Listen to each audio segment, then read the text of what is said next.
Summary of Atomic Habits, written by Lee Schullery and Quick Read. Introduction. If you're looking to get your life back on track, then Atomic Habits offers an easy framework for improving your life every day.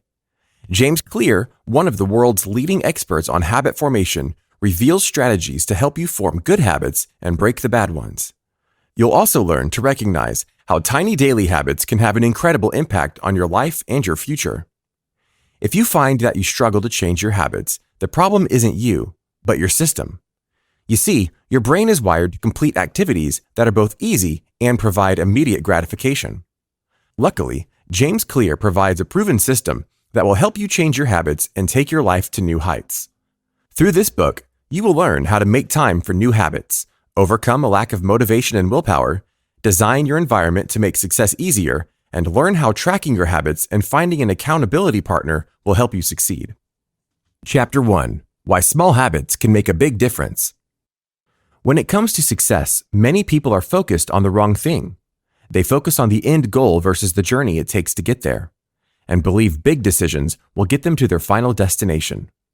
However, this couldn't be further from the truth. In fact, 1% of improvement each day means that you will be 37 times better than you once were. But if you decline 1% every day, you will decline nearly to zero. In other words, it's the small habits that matter and that make the biggest difference. For example, a plane traveling from Los Angeles to New York requires a specific degree of direction to get its final destination. Imagine if the pilot adjusted its course just 3.5 degrees south. This may look like nothing to the average observer. The adjustment is so small, many people wouldn't even notice. Of course, upon landing, the passengers would notice a big difference. That small course adjustment would change their final destination from New York to Washington, D.C. We don't typically notice tiny changes because the impact is not seen immediately. The impact may not be seen for months or even years, but the results can be enormous. For instance, eating a slice of pizza certainly won't make you unhealthy. However, if you eat a slice of pizza every night for dinner, then you'll likely see a change in weight over the course of a year. Similarly, taking a 30-minute yoga class one day won't immediately make you in shape. Instead, it's small habits over time that compound into major results. Results in life are a measure of habits. The net worth of a person is simply a measure of their financial habits. Similarly, a person's health is a measure of their daily habits of diet exercise. Time magnifies the margin between success and failure, which is why our daily choices have a greater impact than we realize. If you want to predict where you will end up in life, then simply follow the curve of your daily choices. Bad habits can affect us just as easily as good habits can build us up. This is why it's important to understand how you can design your daily habits to your advantage. The key is to make tiny changes in your behavior, which when repeated over and over, will become habits that lead to big results. Chapter 2. How Habits Are Formed. How many times do you begin a good habit, like exercise or meditation, only to find that after a few days or weeks, it's only become a real hassle? Habits are a challenge to change because many people try to change them the wrong way or try to change the wrong things. To change our habits, we must first understand how habits are formed. The process of habit building can be classified into 4 steps: cue, craving, response, and reward. Think about what you do when you first get into your car. You probably put the key into the ignition, put on your seatbelt, check your mirrors, and then head on your way. You don't even think about the process, you just do it. It's a habit that you've repeated so many times that it's become instinct and happens automatically. So how are habits formed? Habits begin with a cue or a trigger to act. For instance, getting in your car cues you to perform an action that will get you from one destination to the next. The second step is craving for a change in state. In this case, you want to go somewhere. Your response is to put the car in drive and go. The final step is the reward, a feeling of relief or comfort that comes from arriving at your destination safely. This habit loop can be applied to many habits that you complete daily. For instance, brushing your teeth in the morning. Your cue might be eating breakfast or drinking coffee, triggering a craving to feel fresh and clean. Your response is to head to the bathroom sink and prepare your toothbrush. Your reward is a mouth that feels fresh and makes you ready to take on your day. The cue always triggers a craving, which motivates a response. Then a reward is provided, satisfying the craving and becoming affiliated with the cue. Our behaviors are driven by a desire to solve a particular problem, which is a part of the cue and craving phase of the habit loop. For instance, the problem phase might include the cue of your phone buzzing with a new text message. The craving is that you want to learn the contents of that message. Then comes the solution phase. You respond by grabbing and unlocking your phone. The reward is satisfying the craving to read the message. Of course, these habits aren't all that bad. However, when we adopt unhealthy or bad habits, we see the effects years later, and the habit becomes harder to break. That's why it's important to understand the habit loop, so you can learn how to replace your cues, cravings, responses, and rewards to create better habits. Let's see how you can begin creating better habits. Chapter 3. Make it obvious. When it comes to cues, such as the buzzing of our phone or the drinking of coffee, we are prompted to check our messages or brush our teeth. But once you understand how our actions can be influenced by certain stimuli, you can learn how to manipulate your cues to implement better habits. For instance, Anne Thorndike, a primary care physician at the Massachusetts General Hospital in Boston, believed she could improve the eating habits of thousands of hospital staff and visitors simply by manipulating their environment. She decided to replace soda with bottled water in the refrigerators next to the cash register. But she didn't stop there. She added bottled water to every drinking station across the cafeteria. Over 3 months, the number of bottled water sold increased by 25.8%, while soda sales dropped by 11.4%. By making simple adjustments, people made healthier choices because the cue to drink water was more prevalent than soda. You see, the most powerful sensory ability in humans is our vision.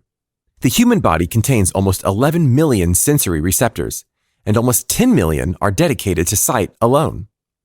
In other words, visual cues are among the highest motivation for behaviors.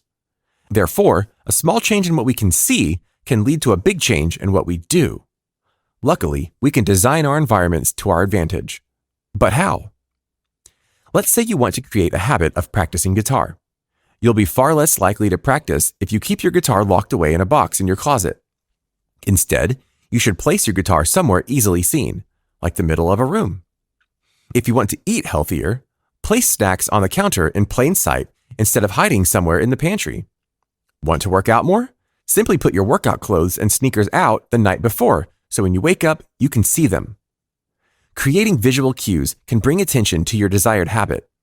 Additionally, you can create desired cues by practicing implementation intentions. This simply means that you make a plan beforehand of when, where, and how you are going to accomplish something. When you create a plan, you are more likely to stick with your habits. For instance, a study of voters in the United States found that citizens who were asked, "At what time will you vote?" and "How will you get to the voting station?"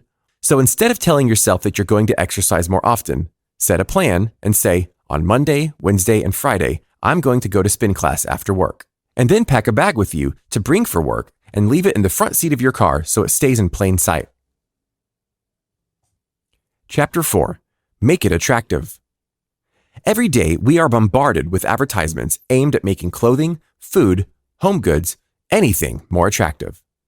Society is filled with highly doctored versions of reality as we engineer our photographs with ideal lighting, photoshopped edits, and exaggerated features to make products more appealing and attractive to consumers. The same can be applied to our habits. The more attractive something is, the more likely we are going to adopt it as a habit. You see, when we do something pleasurable like eat food or have sex, our brains release a hormone called dopamine, which makes us feel good. But we don't actually have to do those activities. Our brains release dopamine when we anticipate those pleasurable activities as well. This is simply our brain encouraging us to partake in a certain activity and rewarding us by feeling good. Remember feeling the excitement of Christmas morning as a child? That's because children anticipate the receiving of gifts and the visiting of Santa. Their brains release dopamine that associate Christmas with feeling good. Of course, some activities that make us feel good aren't necessarily good for us. For instance, people easily become addicted to sex, drugs, and food, all of which make them feel good in the moments leading up to and during the activity. However, these addictions can affect our health and our relationships. That's why it's important to use our knowledge to our advantage when it comes to forming good, healthy habits. If we make a habit of something that we look forward to, then we'll be more likely to follow through. One way to do this is through temptation bundling. Temptation bundling aims to make habits more attractive. It works when you link an action you want to do with an action you need to do. For example, Ronan Byrne, an engineering student in Ireland, decided that he needed to exercise more, but he didn't want to exercise more, a problem many of us can relate to. Something else we can probably relate to is the fact that Ronan enjoyed watching Netflix. His solution? He hacked an exercise bike and connected it to his laptop. However, he didn't want to simply watch Netflix while riding. Instead, he wrote a code that only allowed Netflix to play if he was cycling at a certain speed. In the end, he transformed an activity that he hated and linked it with one that he enjoyed. While Ronan had the knowledge to hack an exercise bike and write code to help him bundle temptations, you don't need to be an engineer to apply this tip to your own habits. Simply downloading your favorite shows to watch while on the treadmill or rewarding yourself with a half hour of Netflix after hitting some work goals are both ways to make your habits more attractive. Chapter 5. Make it easy. Jerry Uselman, a professor at the University of Florida, assigned his film photography students a project to be submitted at the end of the semester. To begin, he divided the students into two groups. The first group was told their grade was dependent on the quantity of photos they submitted. For instance, 100 photos earned an A, 90 photos earned a B, 80 a C, and so on. The second group, however, would be graded on the quality of just one photo. Which group do you think earned the better grade at the end of the semester? The quantity group. But why? You see, the quantity group was able to hone their skills in the process of creating hundreds of photos, whereas the quality group spent their time making just one photo perfect. This concept can be applied to our habits as well. Often, people are too focused on figuring out the best approach, so they never take action. They may research, plan, and strategize, but never act on the habits they wish to create. Therefore, the key to mastering any habit is to stop worrying over how long it'll take to form a new habit. Instead, make it easy and simply do it. As humans, many of us are motivated to do what is easy.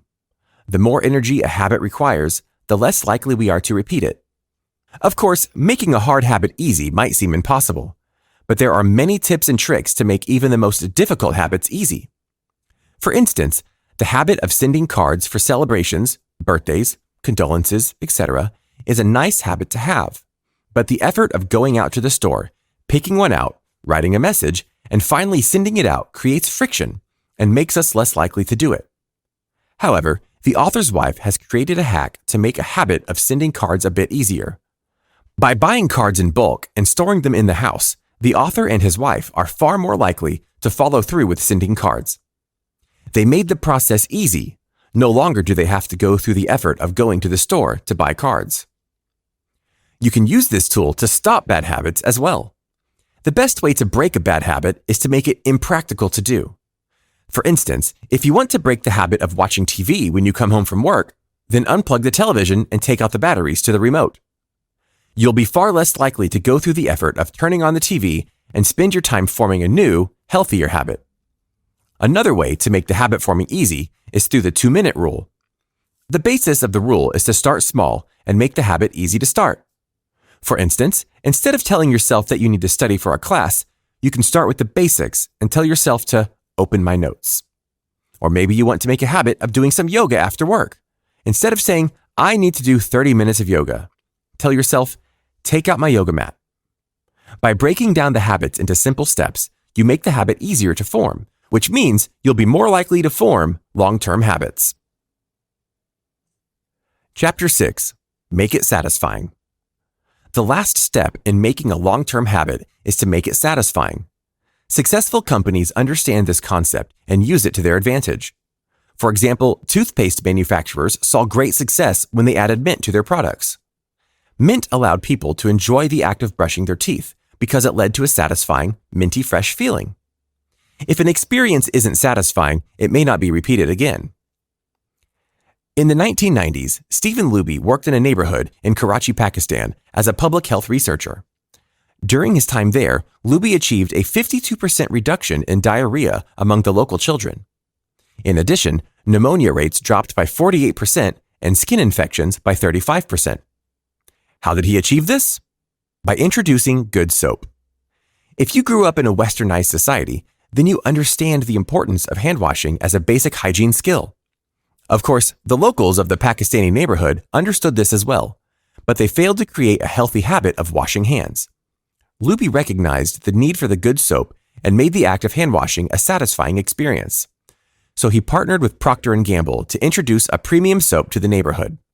Seemingly overnight, hand washing became satisfying. The new soap lathered well and smelled nice.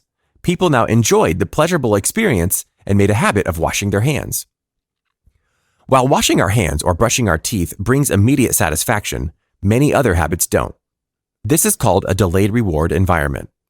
For instance, we go to work every day, but the reward of receiving a paycheck might not come until the end of the month. Similarly, you may start going to the gym every morning, but you won't see the reward of weight loss and toned muscles until weeks or even months later. On the other hand, habits that result in immediate satisfaction might see delayed consequences. This is why people still smoke when they know the risks could cost them their lives.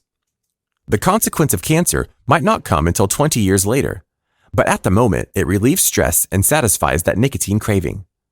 Because of these delayed consequences and delayed rewards, it's important to attach immediate gratification to habits you wish to pursue. For example, the author tells about his friends who wanted to kick the habit of going out to eat so they could get healthier and save more money. They opened a savings account they named Trip to Europe. And every time they avoided a meal out, they transferred $50 to the account. Seeing the money go into the savings created a sense of immediate gratification, so it encouraged them to keep up the habit. They made their habit satisfying, and eventually, they saw long-term rewards when they saved enough money to book their trip. Chapter 7. The Importance of Habit Tracking. Kicking a bad habit or implementing a good one can be hard.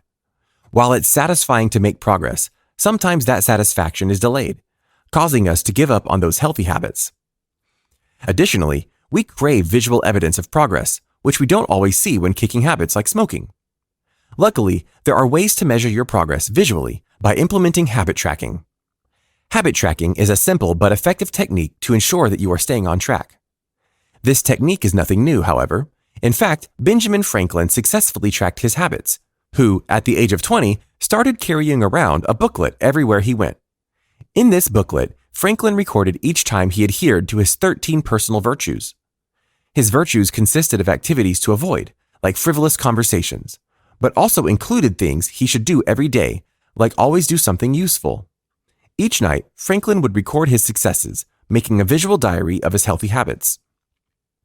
The most simple technique is to use a calendar to cross off when you completed your desired daily habits. When you track your habits through a calendar or a diary, you will find that you are more likely to adhere to those habits. Tracking is not only obvious and creates a visual measure of your progress, but it's also an attractive, satisfying habit. At the end of the day, when you've accomplished whatever it is you aim to accomplish, you'll feel a sense of anticipation in the action of crossing off each day. Research has also shown that most people who track their progress on goals like weight loss, lowering blood pressure, or quitting smoking are more likely to improve than those who do not. Additionally, having an accountability partner or implementing a habit contract can change everything. Just as people are more likely to repeat an experience that is satisfying, they are also likely to avoid an experience that is either painful or costly. In other words, behavior changes when there is an immediate consequence. For instance, university students are more likely to show up to class if attendance affects their grades. The students know the consequences of not showing up, so they do. Similarly, you can apply the same logic to help you form positive habits. For example, Brian Harris, an entrepreneur in Nashville, created a habit contract to keep him on task for working out. He had both his wife and personal trainer sign a contract which forced him to commit to getting his weight down to 200 pounds. To reach this goal, Brian tracked his food intake and committed to weighing himself each week. He then set up penalties for not doing these things.